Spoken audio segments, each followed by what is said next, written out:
Autumn in Boston is always a delightful time to visit. The maple leaves along the Charles River are beginning to turn red, adding a touch of romance to this historic school town. It was on such a lazy weekend afternoon that I first met Olivia. The other day I was at Harvard's Widener Library, working as usual on an upcoming seminar on artificial intelligence. As a computer science PhD student, I was used to spending long hours with code. As I was pondering over a tricky algorithmic problem, I was interrupted by the sound of light footsteps. I looked up and saw a slender girl walking through the nearby bookshelves. Her long brown hair was tied back in a ponytail, and she was wearing a simple white t-shirt and jeans, but she couldn't hide her elegant demeanor. I noticed that she was wandering through the architecture section and seemed to be looking for a specific book. Perhaps sensing my gaze, she suddenly turned her head. At that moment, our eyes met. She gave me a friendly smile, and I felt my heart flutter. As if by magic, I stood up and walked toward her, asking, "Do you need help?" "Oh, thanks." Her voice was soft and pleasant. "I'm looking for a book on Baroque architecture, but I seem to have gotten a little lost." "Let me help you look," I offered, and started looking through the bookshelves. As we searched, we struck up a conversation. I found out her name was Olivia Carter, and that she was a Master of Architecture student at the Massachusetts Institute of Technology. We soon realized we had a lot in common, from our academic studies to our love of the city of Boston.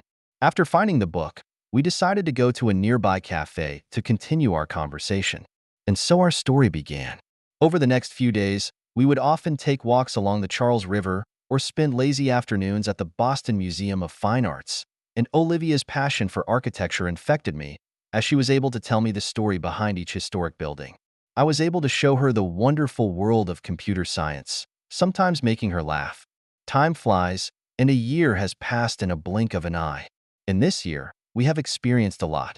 The hard work of staying up all night to catch up with our thesis, the anxiety of applying for internships, and the joy of getting what we want in the end. We support each other, grow together, and our relationship is getting deeper and deeper. Finally, on our first anniversary, I decided to propose to Olivia. I planned an elaborate trip to Cape Cod. As we stood on the beach and watched the sun set into the Atlantic Ocean, I got down on one knee and pulled out the ring I had been hiding for so long. "Olivia, will you be my wife?" I asked nervously, my heart beating so fast it felt like it was going to jump out of my chest. Olivia covered her mouth in surprise, tears glistening in her eyes. She nodded her head vigorously and jumped into my arms. "Yes, I do," she whispered in my ear. The sun was shining on the sea, and the ring was gilded with a golden glow. We embraced each other and looked forward to a bright future. At that moment, I felt like the happiest person in the world. However, fate always likes to play jokes. Our love story has just begun, but we don't know what kind of storms are ahead of us. But for the moment, we are in bliss and full of hope for the future. When we got back to Boston, we started working on the wedding. Olivia wanted a simple and cozy ceremony, inviting only her closest family and friends. I fully supported her idea because I knew that it wasn't about how big the wedding was. It was about how much we loved and supported each other. In this way, we look forward to the new life that is about to begin, and we look forward to each tomorrow with great anticipation. The married life was uneventful and cozy. We rented a small apartment in downtown Boston, which was small but conveniently located not far from our respective schools. Every morning, we would go for a morning run together, a lap around the banks of the Charles River, and then a quick breakfast before heading off to our respective campuses. At first, everything was great. We supported each other through the pressures of school and life. I was immersed in artificial intelligence research and often stayed up late to write code. Olivia was busy with her architectural design project, and drawings and models always filled our living room. We are both very busy, but we still find time every night to sit together and talk about our respective days. However, as time went on, I began to sense some subtle changes. Olivia was checking her cell phone more and more frequently, sometimes with a look on her face that I couldn't understand. When I asked, she always downplayed it by saying it was a classmate discussing a project. I chose to believe her.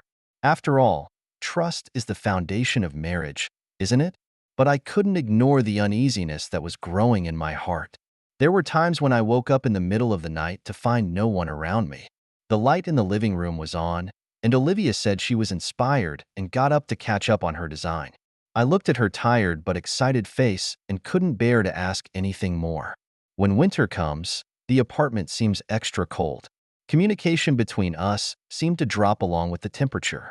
One night, I finally relented and suggested we get a dog. A dog? Olivia was a little surprised. Are you sure? We're busy enough as it is. I thought it would add some life to our home, I explained, and it would keep one of us company while the other worked late.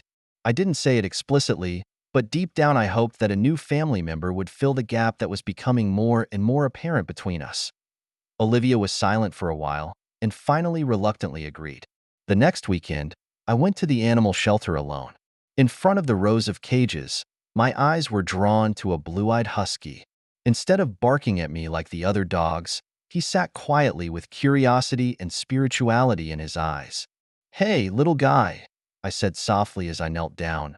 "Want to come home with me?" As if understanding my words, the husky cocked his head, then rubbed his nose against my hand. Just like that, Loki became a member of our family. Loki's arrival has really brought joy to the house. She is smart and naughty and always makes us laugh. I would take her for a run in the park after work every day, which became my most anticipated time. Olivia, though a bit resistant at first, was soon won over by Loki's cuteness and often teased her in between her work. However, even with Loki, the distance between Olivia and I didn't really seem to close. There were times when I saw Olivia smiling at her cell phone screen with that happy expression that reminded me of when we first fell in love. When I approached, she always quickly locked the screen and excused herself to take care of Loki. I tried to convince myself that I was being paranoid, that maybe Olivia was just watching some funny video. But every time I listened to Olivia get up softly and quietly walk out of the bedroom late at night, my heart felt like it was gripped by something. Loki seems to sense my anxiety. It often climbs into bed when I'm having trouble sleeping, rests its head gently on my leg, and looks at me quietly with those blue eyes, as if to say, "Don't worry, I'm here." I stroked Loki's soft fur, my heart filled with contradictions. On the one hand, I loved Olivia too much to doubt her. On the other, I couldn't ignore the growing unease within me. I knew that one day, I would have to face this widening rift. But at this moment, I could only bury this worry deep in my heart, hoping that it was just a false alarm on my part. When spring comes, the cherry blossoms in Boston are in full bloom. Olivia and I held Loki and walked through the sea of pink and white flowers. The sunlight poured through the petals on Olivia's face, and she smiled so beautifully. At that moment, I almost believed that everything was going to be okay. However, fate seemed to have prepared another script for us long ago. What I didn't know was that beneath the calm surface, dark currents were raging, and a storm was brewing that would shake the foundations of our marriage. And Loki, the innocent little guy, would play an unexpected role in this storm. It was a perfectly ordinary Saturday afternoon. Spring always comes late in Boston, but when it does, it's like the city wakes up overnight. The grass in the parks was green again, buds were sprouting from the branches of the trees, and there were crowds of people trekking everywhere. I held Loki and strolled through Boston Park.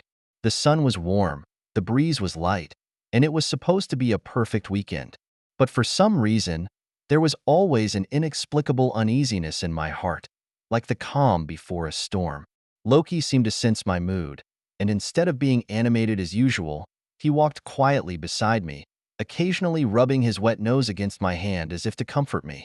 Just then, a group of drunken young men staggered by. One of the taller boys seemed to take an interest in Loki and staggered towards us. "Hey man," he slurred, "that's a beautiful dog you got there. Can I pet it?" I politely declined. "I'm sorry, he doesn't really like strangers touching him." But the drunk didn't seem to want to stop there. He suddenly reached out and tried to grab Loki's tail in a gesture so rude that it took me by surprise. In the nick of time, Loki's reaction surprised me. Instead of backing away, it stepped forward and stood between me and the drunkard. Loki usually had a naive look about him, but at this moment, his fur stood up all over his body, a low growl escaped from his throat, and his blue eyes glittered with a ferocious light that I had never seen before. Startled by this sudden outburst, the drunk staggered back a few steps. His friends saw this and rushed over to pull him away, not forgetting to drop a few slurred apologies to us. When they were gone, I knelt down and gently stroked Loki's head. "Good boy," I said, my voice catching a little. "Thank you for protecting me." Loki's fur slowly calmed down, and he cocked his head to look at me, transforming back into that big, goofy dog. But at that moment, I deeply felt Loki's loyalty and protection for me. This unconditional love made a warm current well up in my heart. On the way home, I couldn't stop thinking about what had just happened. Loki's gesture made me realize that sometimes the truest feelings often come from the most unexpected places. However, fate seemed determined to teach me two lessons at. One afternoon when the project was in a great hurry, I forgot important information at home, so I went home halfway to get it, and the moment I finished pushing open the door at home, I sensed something was wrong. The house was surprisingly quiet, with only a slight rattle coming from the bedroom. Loki suddenly became alert. Her ears perked up and a low whimper escaped her throat. "Olivia?" I called out tentatively. There was no response. I walked slowly towards the bedroom, each step feeling like I was stepping on cotton. Loki followed close behind me, its unease adding to my apprehension. Standing in the bedroom doorway, I took a deep breath, then gently pushed the door open. In that moment, my world fell apart. Olivia was entangled with a man, and they were so oblivious that they didn't hear us coming back. The man had his back to me, but I recognized him, Professor Richard Thompson, Olivia's mentor. My mind went blank and my ears buzzed. I wanted to say something, but my throat felt like it was clogged with something, and I couldn't get a word out. Just then, a low growl from Loki breaks the silence. It's then that Olivia and Thompson notice our presence, and the two of them separate in panic. "Ethan!" exclaimed Olivia, her face a mixture of horror and shame. "Let me explain." But I couldn't listen to any more explanations. A sense of anger and betrayal like no other swept over me. I turned to leave, but Olivia pulls me by the arm. "Please listen to me," she cried. "It's not what you think." I shook her hand off violently, my voice quivering as I said, "It's not what I think it is? Then what is it like? Tell me, Olivia, what does our marriage really mean to you?" Professor Thompson spoke up at this time, a hint of impatience in his voice. "Young man, calm down. This kind of thing is common in academic circles. There's no need to make a fuss." Before he could finish his sentence, Loki rushed forward like a white lightning. Before I could react, Loki had already pounced on Thompson and opened her mouth to bite his arm. Thompson's screams, Olivia's screams, and Loki's roars of rage echoed through the bedroom. I was at a loss for words and could only desperately try to pull Loki away. "Loki, stop!" I yelled, but Loki seemed to have fallen into some kind of frenzy and bit down dead center. Finally, I pull Loki away. Thompson falls to the ground, blood pouring from his arm. Olivia kneels beside him, her hands fumbling as she tries to stop the bleeding. Holding Loki, who was still whimpering, I looked at the scene in front of me and just felt a wave of heaven and earth. My entire world completely collapsed at this moment. I didn't know what was going to happen next, but I knew that from this moment on, my life would never be the same again. The next few hours were a nightmare. Ambulance sirens pierced the quiet Boston night sky as neighbors poked their heads out and whispered. I stood in the doorway of my apartment and watched the paramedics carry Professor Thompson into the ambulance, feeling like an outsider, coldly watching the farce. Olivia was crying her eyes out and wanted to follow the ambulance. I looked at her coldly, with mixed feelings. Once, I would have wiped away every tear for her. Now, I felt a sick sense of pleasure. "Go ahead," I said, with a coldness in my voice I didn't even know I had. "He needs you more than I do anyway." Olivia froze, as if realizing then that an unbridgeable gap had opened up between us. She opened her mouth, but ultimately said nothing and turned to follow the ambulance. The apartment was suddenly awfully quiet. I sat paralyzed on the couch as Loki carefully came over and rested his head gently on my knee. I stroked its fur mechanically, my thoughts racing. The doorbell awoke me from my musings. I opened the door to find two police officers. Mr. Alex? One of the officers asked. We need to ask you a few questions. I nodded woodenly and let them in. For the next hour, I described what happened over and over again. The police questions were like sharp knives plucking at my still bleeding wounds. So, your dog attacked Professor Thompson? An officer asked. I subconsciously wanted to defend Loki, but I don't know where to start. Yes, Loki bit someone, but it was because… Because of what? Because it was protecting me? Because it felt my pain and anger? Yes, I finally said, but…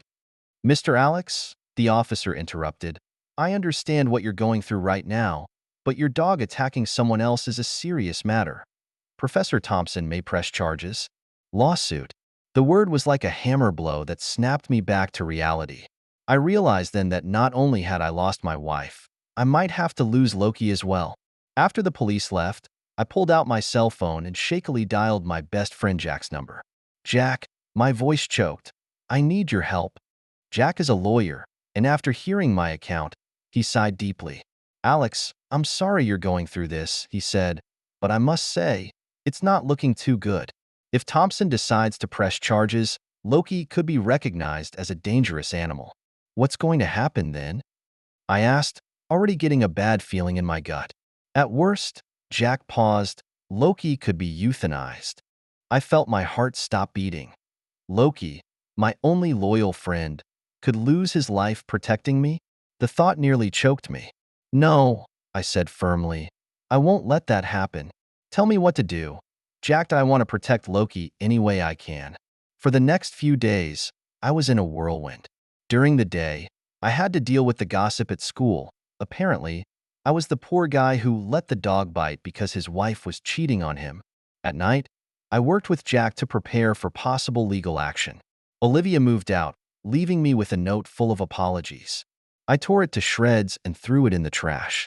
Every time I walk by the campus, I can't help but picture her and Thompson together. All those once fond memories have now turned into sarcasm and ridicule. The only thing that gave me comfort was Loki, who seemed to sense my pain and always stayed by my side silently. Sometimes, when I woke up in the middle of the night in a cold sweat, I could see Loki vigilantly guarding the side of the bed, as if to say, "Don't be afraid, I'm here." However, the good times didn't last long. A week later, I received a subpoena from the court. Professor Thompson decided to sue me and Loki for a huge amount of money and to recognize Loki as a dangerous animal. Looking at the cold legal document, I felt a moment of despair.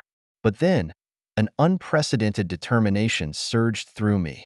I hugged Loki and whispered in its ear, "Don't worry, man. We've been through so much together, and this will be no different. I promise, I'll protect you, just like you've always protected me." Loki licked my face, those blue eyes full of trust. I knew that the next few days would be hard, but as long as I had Loki by my side, I had the courage to face everything. I stood up and picked up the phone. It was time to meet this storm head-on. Fall comes especially fast in Boston. Before we can say goodbye to the dry heat of summer, the trees lining the streets are already draped in gold. In other years, I might have appreciated such beauty, but at this time, all I had in mind was the upcoming court hearing. The court building was majestic and solemn, as if proclaiming its majesty silently. I stood at the bottom of the steps and took a deep breath in an attempt to calm my fiercely beating heart. Jack patted me on the shoulder and said, "Don't be nervous, we're well prepared." I nodded and followed him into the building. As I go through security, I can't help but think about Loki. How is he now? Would it be lonely and scared at the animal shelter? These days, I was only allowed to visit it briefly under supervision. Every time I left, Loki's blue eyes filled with disbelief and sadness made my heart ache. The interior of the courtroom was solemn, and there was a breathless tension in the air. I saw that Professor Thompson and his lawyer were already sitting at the plaintiff's table. His arm was still wrapped in a bandage, and his face wore an expression of triumph. As the judge entered the courtroom, my heart nearly beat out of my chest. The next few hours felt like I was in a nightmare. Thompson's attorneys portrayed Loki as a dangerous beast, and me as an irresponsible owner. They provided extensive medical records detailing the injuries Thompson had sustained. When it was our turn, Jack did his best to defend Loki. He emphasized that Loki had always been a gentle dog and had never been aggressive. He also brought in several neighbors to testify about how friendly Loki usually is. Loki's behavior was motivated by an instinct to protect his owner, Jack said. He felt threatened and reacted that way. That doesn't make it a dangerous animal. Throughout the whole process, I was trying to control my emotions. I wanted to stand up and scream and tell everyone the truth. Tell them how Loki has been the only solace in my life, how he has given me support and love in my darkest moments. But I knew that in this solemn courtroom, an emotional outburst could backfire. Finally, the judge adjourned the court and will render a judgment in 2 days. As I walked out of the courtroom, I felt like I had just gone through a marathon. We did the best we could, Jack said, and now we can only wait for the results. The 2 days of waiting were the longest I have ever experienced. I could hardly sleep. My mind kept replaying the trial and imagining all the possible outcomes. I visited Loki, who seemed to sense my anxiety and kept rubbing his head against my hand as if to comfort me. Finally, the day of judgment arrived. I felt my heart stop as the judge began to read the verdict. Considering the evidence and testimony presented by the parties, the judge said, this court finds that while the defendant's dog did cause injury, it appears to have been an isolated incident rather than ongoing dangerous behavior. Therefore, this court will not order the euthanasia of the dog. I breathed a long sigh of relief, feeling a big stone finally fall from my heart. However, the judge continued, in order to ensure public safety, this court requires the defendant's dog to undergo 6 months of mandatory behavioral training. During this time, it will be housed in a professional animal behavior center. At the end of the training, it may be returned to the defendant's custody if an expert determines that it no longer poses a threat. When I heard this verdict, I had very mixed feelings. On the one hand, I was glad that Loki saved his life. On the other hand, the thought of being separated from him for half a year made me feel a heart-wrenching pain. As I left the courtroom, I saw Olivia standing in the hallway. She looked at me with a desire to speak, but finally just said softly, "I'm so sorry." I didn't respond. I just walked away silently. At this moment, I didn't want to think about our relationship. I didn't want to remember the betrayal and hurt. The only thing I cared about was Loki's future. When I got home, I started packing up Loki's things. His favorite toys, his special food bowl, and the photos we took together. I put all of this into a box to take to the Animal Behavior Center. Looking at these items full of memories, I suddenly realized that Loki was not just my pet, it was my family, my only real friend in this city. Thinking of being separated from it for half a year, my tears finally flowed uncontrollably. But I know it's for Loki's own good. It needed this chance to prove itself, and I needed this time to re-examine my life. I stroked Loki's collar and whispered, "Wait for me, man. In 6 months, I'll be here to take you home." It's late at night and I'm standing at the window, looking out over Boston at night. This city has given me the best love and the deepest hurt. But through it all, it was Loki's loyalty and love that always sustained me. I know that no matter what the future holds, as long as I have Loki by my side, I will have the courage to keep moving forward. The 4 seasons in Boston always come in sharp succession. Just as the cherry blossoms fade in the spring, the heat of summer hits the city. Just as the maple leaves fall in the fall, the snow of winter covers the city. My life, on the other hand, seems to have stagnated in that fall when I lost Loki. Not having Loki around was harder than I thought it would be. I no longer woke up every morning with a warm ball of fur curled up at my feet. I no longer came home in the evening to be greeted by a cheerful bark. I realized that Loki had long been an integral part of my life. To distract myself, I buried myself in work. I started staying in the lab late at night and stopped taking weekends off. My mentor was amazed at my hard work, but only I knew that it was just a way to escape my empty home. Sometimes I visit Loki. Every time I see his progress in training, I feel gratified. The trainer told me that Loki is one of the smartest and most gentle dogs he has ever seen. He just needs the right guidance, he said, and believe me, you'll see a whole new Loki when he comes home. I nodded and smiled, thinking to myself, I don't need a new Loki. I just want my old friend back. As the days passed, I began to re-examine my life. Was my marriage to Olivia built on the wrong foundation from the beginning? Were we too young and in too much of a hurry to get to what we thought was happiness? These questions swirled in my mind, but I could not find the answers. When winter came, I received Olivia's divorce papers.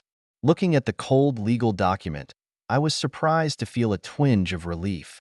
Perhaps this was how our story should have ended. I signed and mailed the papers back, feeling like I had finally let go of a heavy burden.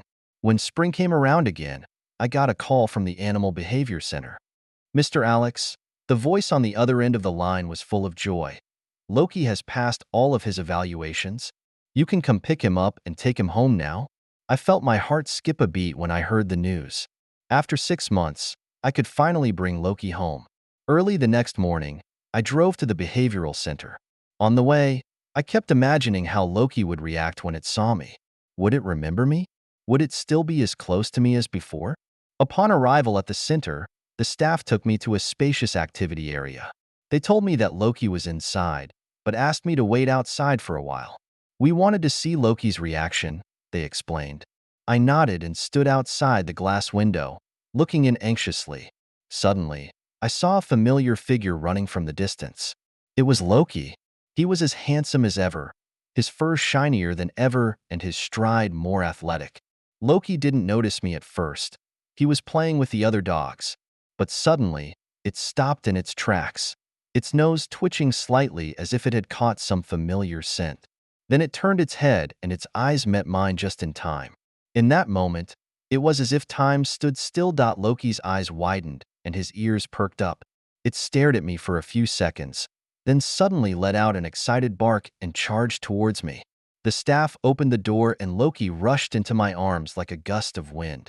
It rubbed against me hard, making whimpering noises and wagging its tail so hard that it almost flew. I hugged Loki tightly, feeling its warm fur and smelling its familiar odor, and tears unknowingly flowed down my face. "Hey man," I choked out, "I missed you." Loki lifted its head and looked at me with its blue eyes, then gently licked my face as if to say, "Me too. I finally waited for you." At that moment, I felt like some gaping hole in my heart had finally been filled. All the loneliness, pain, and longing of the past 6 months were turned into joy and gratitude in that hug. On the way home, I kept talking to Loki, telling him everything that had happened during this time, and Loki sat quietly on the passenger side, rubbing his head against my hand from time to time, as if to say that he understood everything. When we got home, Loki ran familiarly into the house, spun around cheerfully, and then jumped up on the couch. It looked at me with anticipation in its eyes, as if to ask, "What should we do now?" I smiled and walked over to sit beside it, stroking its head gently. "We don't have to do anything," I said. "Just being together is enough." Outside the window, spring is in full swing in Boston, with cherry blossoms flying.